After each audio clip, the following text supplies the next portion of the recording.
Concerns over youth violence linger. One man is preaching a message of hope. He says he knows what it's like to grow up in a tough environment and make it out.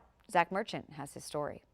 On Christmas Eve, Belle thinks about his past. We've seen fights in front of our house.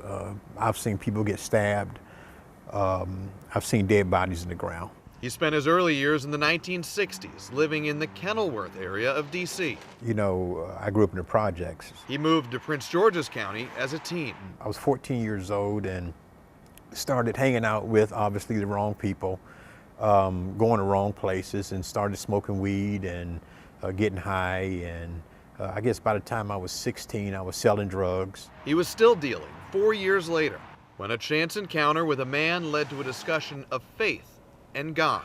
We ended up praying, and I'll tell you what, that day actually changed my life. In that moment, Belle felt the beginnings of the call to ministry that would become the driving force of his life.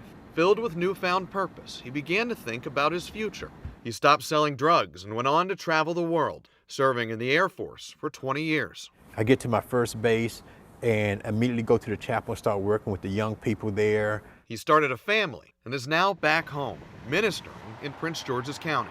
Very blessed life. Belle's life completely transformed by a chance encounter with a man who opened his eyes to his calling. Now, as the D.C. region grapples with a wave of youth violence and victims, he's calling for adults to do for them what was once done for him. If you're just shown a little bit of your purpose, just you know, what was I designed for?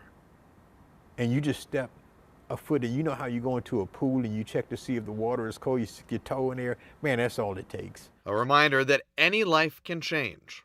All it takes is a spark. In Prince George's County, Zach Merchant, WUSA 9.